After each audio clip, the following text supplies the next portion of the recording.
Good evening to all.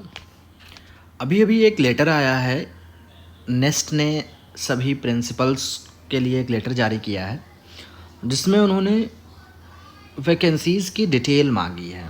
अब ये सभी प्रिंसिपल्स को एक्सेल सीट पे जो उनकी मेल आईडी जो स्कूल की है उस पर भेजी जा रही होंगी ये सीट्स, तो उसमें ही इस पूरी इन्फॉर्मेशन को देना है। अब समस्या ये आ रही है, जैसे इन्होंने बात करी है कि 2024-25 में वैकेंसी और 25-26 में। जनरली होता क्या है कि जो पोस्ट सैंक्शन होती वो स्ट्रेंथ के हिसाब से कि हमारे स्कूल में स्टूडेंट की स्ट्रेंथ क्या है, क्लासेस जो हैं, यानी कि जो हमारा स्कूल रन हो रहा है वो 12th तक चल रहा है या अप टू 10th है या केवल 8th तक है। तमाम ऐसी भी चीज़ें होती हैं जो ये निर्धारित करती हैं कि पोस्ट कितनी होंगी। तो ये एक सूचना मांगी गई है सभी प्रिंसिपल्स से, और इसमें जो नए प्रिंसिपल्स हैं थोड़ा सा वो कंफ्यूज्ड हैं कि कैसे सूचना दी जाए।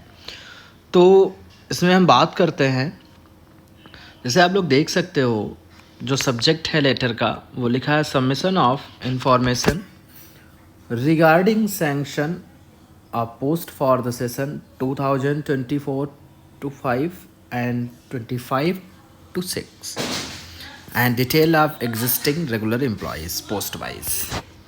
क्योंकि ये कितनी पोस्ट हैं सैंक्शनड ऑलरेडी किसी भी विद्यालय की, किसी भी स्कूल की, और स्ट्रेंथ अगर ज़्यादा है और पोस्ट सैंक्शन कम है या अभी तक स्कूल 10th तक चल रहा था अब 12th तक हो गया है, तो उसमें वही पोस्ट और आगे सैंक्शन भी होंगी। तो उसी के रिगार्डिंग ये जानकारी मांगी गई है। दूसरा कि जितनी पोस्ट सैंक्शंस हैं, जो भी जितनी भी हैं, जैसे मान लो अगर 12 पीजीटी की पोस्ट है तो कितने पीजीटी हैं वहाँ पर, यानी कितने काम कर रहे हैं, कितनी वैकेंट है, तो पूरी डिटेल ये भेजनी है एक सीट पे। तो कुछ चीज़ें इन्होंने बताई इस लेटर में, उसको देखेंगे। फिर हम ये देखेंगे कि पोस्ट सैंक्शन का क्या क्राइटेरिया है, इस पर बात करेंगे। और यहाँ पे ये बताना ज़रूरी है कि जो ये इन्फॉर्मेशन आप भेजेंगे ये उसी सीट पे भेजेंगे जो आपको मेल की जाएगी। जैसे ये नहीं कि किसी ग्रुप में कोई सीट आ गई आप उस पर भेज दें, आपके स्कूल की मेल आईडी पर नेक्स्ट जो है, वैसे हो सकता है भेज दी हो, अगर ना भेजी होगी तो कल तक भेज देंगे, आपको मेल कर देंगे। उसी को जब आप ओपन करेंगे बस उसी में फिल करना है, कॉपी पेस्ट इधर से उधर नहीं करना है, ये चीज़ ध्यान रखिएगा। इसमें लिखा है kindly refer to the discussion held in the EMRS principals conclave regarding the subject cited above in order to assess the status of staff, the position for the session 2024-25 and additional posts to be sanctioned for the session 2025-26 are urgently required। जैसे इन्होंने जो 2024-25 में post already sanctioned थी उनकी जानकारी, और 25-26 में जो नेक्स्ट सेशन स्टार्ट होगा तो उसमें ऐसा तो नहीं कुछ और पोस्ट सैंक्शन होने वाली हूँ। से मान लो कुछ EMRS अभी तक 10th तक चल रहे थे, यानी कि 9th में एडमिशन किसी ने लिया वो 10th में गया, या किसी ने 6th से एडमिशन लिया वो अब जाके 10th में आ गया, अब वो पास होगा तो वो 11th में जाएगा। तो ऑब्वियसली एक क्लास बढ़ेगी, तो PGT की क्लास जब बढ़ेगी तो वहाँ पे पोस्ट भी क्रिएट होंगी, पोस्ट भी सैंक्शन होंगी। तो यही एक बेसिस होता है। तो इन्होंने बात करी है कि इस बात को डिस्कस किया गया था जो अभी मीटिंग थी दिल्ली में, जो मीटिंग थी, जो प्रिंसिपल्स कॉन्क्लेव कह सकते हो, उसमें एक मीटिंग रखी गई थी, उसमें भी बात करी गई थी, और एक हैंडबुक मिली है प्रिंसिपल्स को, उसमें भी इसका जिक्र है। अब दिक्कत उनके लिए है जो उस मीटिंग में गए नहीं थे, वो कैसे भरेंगे, समस्या ये है। For your ready reference the sanction of post at various level is attached as annexure 1। इन्होंने एक एनेक्सर 1 दिया है जिसमें इन्होंने बताया है कि पोस्ट सैंक्शन कैसे होती हैं, कितनी होंगी। In future posting will be based on the details provided in the attached document, क्योंकि जब तक पता ही नहीं है कहाँ पे कितनी पोस्ट हैं तो नेक्स्ट पोस्टिंग कैसे होगी।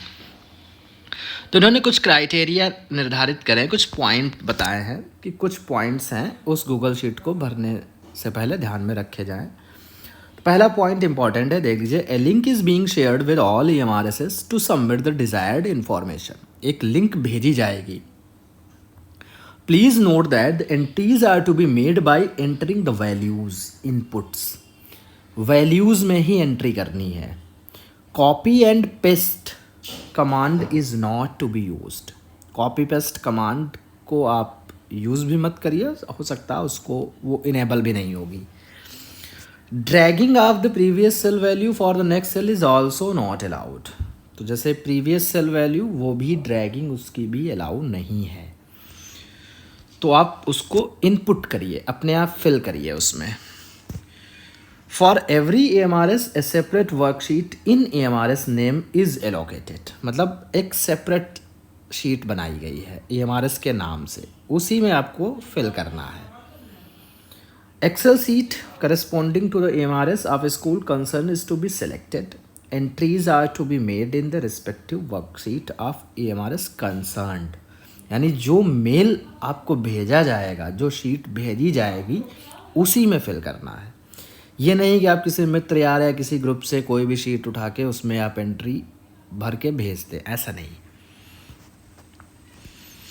The email on which link is being received by the EMRS is to be used by the respective EMRS। मतलब जो मेल के थ्रू इन्होंने बात करी है वो भेजी जाएगी और भेजी जा रही है, इन्होंने बात करी। Information can not be submitted by another EMRS using the link received by a particular EMRS। साफ साफ मना किया है कि जैसे अगर किसी पर्टिकुलर EMRS को वो लिंक भेजी गई है तो वो सीट किसी दूसरे EMRS द्वारा ना फिल करी जाए। Seats are linked with the email ID of EMRSs। Choose the highest class for 2024-25 from the cell D8 from the drop box so that the same class will be replicated against all posts with number of posts to be sanctioned will be automatically captured against each post। यानी आपका जो विद्यालय है उसमें highest class कौन सी है? 10th है, 12th है, 11th है, 9th है, 8th है, जो भी हाईएस्ट क्लास है उसको आपको सेल D8 वहाँ से भरना है। आप वहाँ पे भर देंगे तो उसी के अकॉर्डिंग वो पोस्ट आपकी सैंक्शन ऑलरेडी दिखाएगा कि हाँ इस क्लास तक इतनी पोस्ट है। जैसे PGT की आई थिंक 12 पोस्ट है, वो अभी हम बात करेंगे। अगर पूरी क्लासेस हैं आपकी 12th तक अगर क्लासेस चल रही हैं तो उसमें 12 PGT हैं। मतलब अगर 6 to 12th है तो 12 PGT। EMRS has to submit the details of regular teachers. ये भी ध्यान रखने वाली बात है कि regular teachers posted by NEST and posted by state society on regular basis only. जैसे जो गवर्नमेंट, प्योरली जो गवर्नमेंट है, यानी जिनकी नियुक्ति हुई है नेस्ट के द्वारा भी एग्ज़ाम के थ्रू, या स्टेट सोसाइटी ने कभी रेगुलर रिक्रूटमेंट निकाली थी, जो परमानेंट स्टाफ है उसी को काउंट किया जाए, न कि किसी गेस्ट टीचर को या कोई डिप्यूटेशन पे आया है या किसी को अटैच किया गया है कहीं से, उनको ना काउंट किया जाए। लिखा है इसमें कि available against everyone. Please do not include the number of staff deputed bye state society.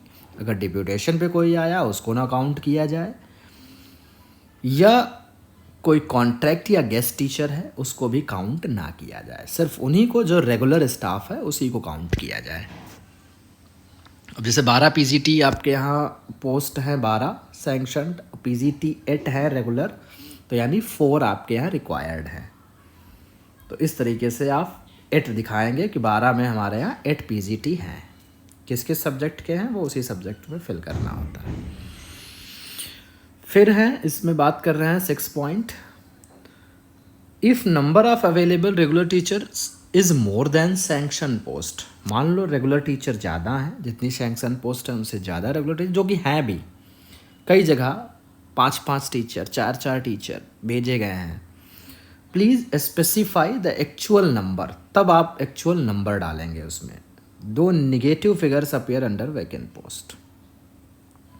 इसके बाद बात करते हैं, if the post is not required due to lack of student to opt for the subject, please indicate the same clearly under other remarks column number K और numbered as 11। जैसे column K में आप उसको mention करिए कि जैसे कि कोई ऐसा सब्जेक्ट है, मतलब लिखा है उसमें due to lack of student to opt for the subject, मतलब कोई सब्जेक्ट स्टूडेंट ने लिया ही नहीं, बच्चे हैं ही नहीं, तो उसको भी मेंशन करेंगे उस सब्जेक्ट को, उस पोस्ट को, क्योंकि जब बच्चे ही नहीं हैं तो फिर टीचर क्या करेगा, तो उसको भी इस बार इन्होंने मांगा है।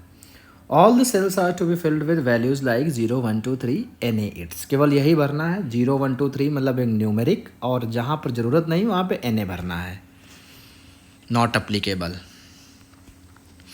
फिर कह रहे हैं कि mention the name of the regional language under the column H, column H एक होगा उसमें रीजनल लैंग्वेज भरनी है in respect of TGT and PGT regional language, और वो नंबर 8 का कॉलम है, ऊपर K था वो नंबर 11 का कॉलम था। फिर है additional post to be created for the session 2025 to 26 may be filled in as per the annexure 1, if no additional post is required please mention NA or nil without fail, मतलब blank नहीं छोड़ना है। अगर कोई भी additional post sanction नहीं हो रही है आपके यहाँ तो उसमें NA करना है। अब पोस्ट कितनी होंगी उसकी भी बात करेंगे, किस सब्जेक्ट में कितनी पोस्ट हैं। फिर है 11 अदर पॉइंट्स में भी mentioned under other remark column, even if no remarks are available please mention NA और NIL, जैसे जहाँ पर जब आप क्लिक करेंगे कुछ रिमार्क देना है तो रिमार्क दीजिए, अगर रिमार्क नहीं देना है तो उसमें फिर NA लिख दीजिए, उसको ब्लैंक मत छोड़िएगा। फिर कह रहे हैं please do not try to change the sanction post, already जो सैंक्शन पोस्ट है उनको जो भी आपकी सीट में आएंगी उनको मत करिएगा, उसको चेंज मत करिएगा, क्योंकि हाईएस्ट क्लास जब आप करेंगे, जैसे ही आप हाईएस्ट क्लास से आपने 10th डाली है तो उसी के अकॉर्डिंग पोस्ट सैंक्शनड आ जाएंगी गूगल शीट पे, और अगर आपने 12th डाली है तो उसी के हिसाब से ऑटोमेटिक आ जाएंगी, उनको चेंज मत करिएगा, इन्होंने ये कहा है। एडिशनल करना है तो एडिशनल आप अगर कोई पोस्ट क्रिएट हो रही तो उसको मेंशन कर सकते हैं, बट उनको मत चेंज करिए, इनका ये मतलब है।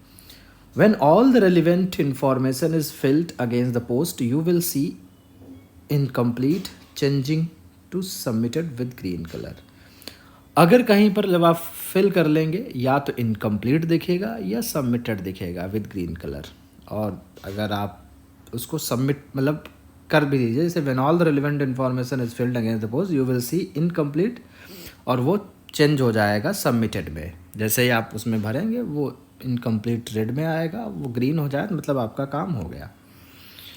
फिर है details of the staff who actually enters the details and verifying officer are to be entered, और जो ये एंट्री करेगा यानी details of the staff who actually enters the details and verifying officer are to be entered name mobile number and designation, मतलब एक तो जो ये काम करेगा, जनरली ये काम स्टाफ को, जो भी ऑफिस स्टाफ है उसको दिया जाता है, या ऑफिस स्टाफ एफिशिएंट नहीं है तो किसी भी टीचर जो भी है, जो जिसको भी प्रिंसिपल सही समझे उसको असाइन कर सकता है, तो उसका नाम नंबर, और वेरीफाइंग तो प्रिंसिपल ही होगा तो वो उसका भी नाम नंबर रहेगा।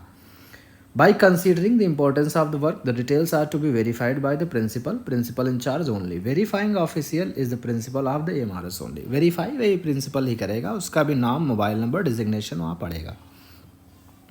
Status of submission may be seen from the first cell of rows 1, 2 and 3.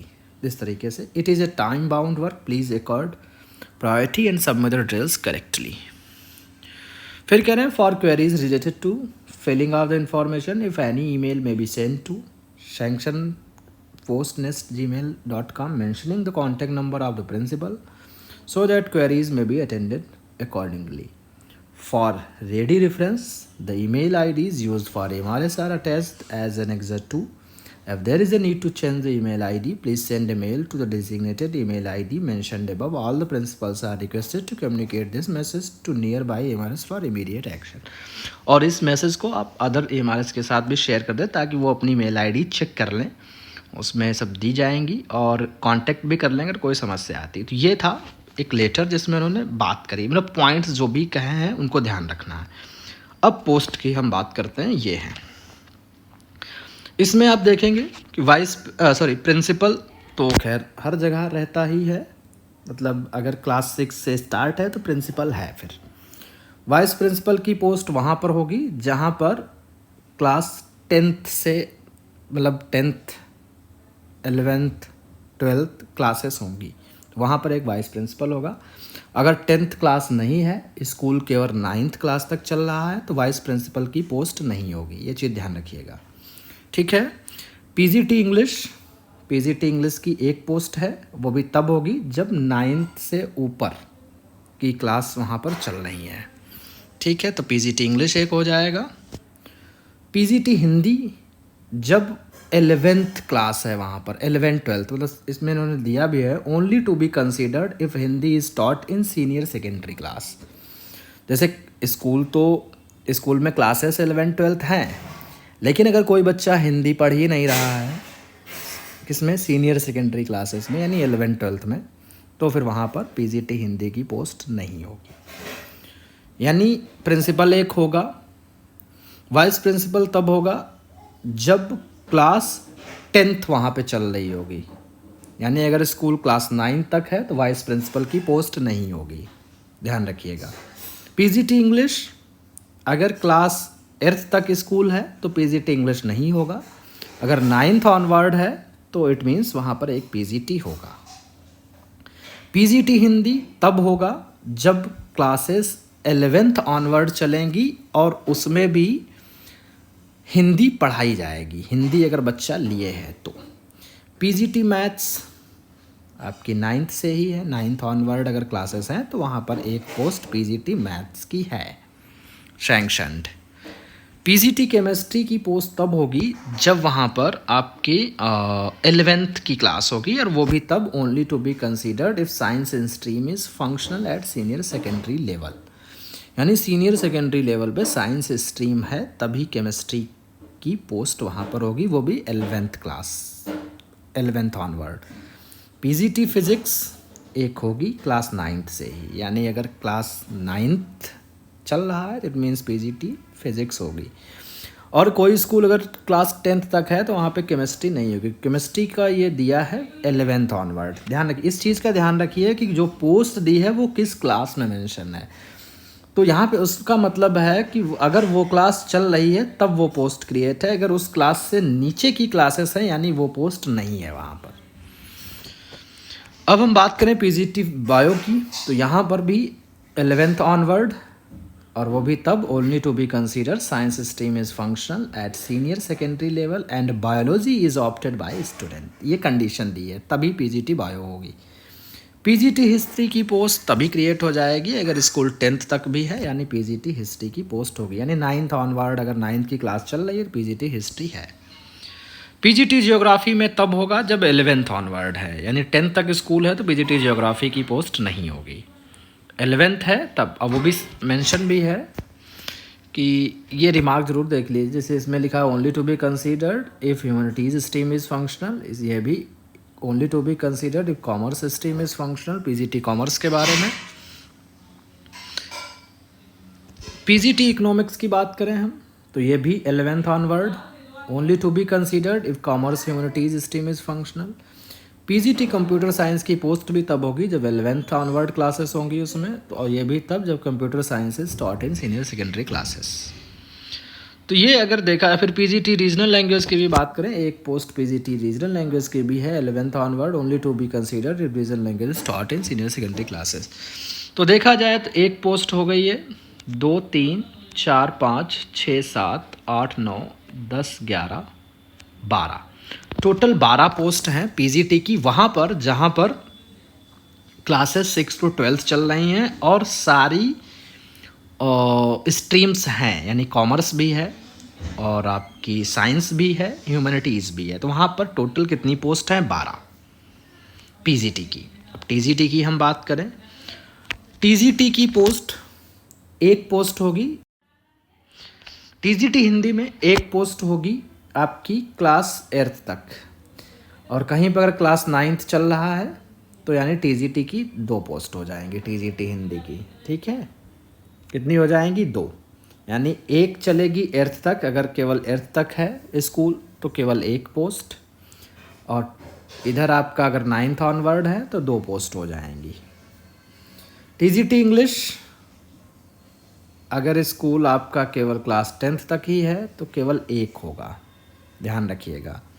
और 11th-12th अगर चल रही हैं क्लासेस तो 2 हो जाएंगी।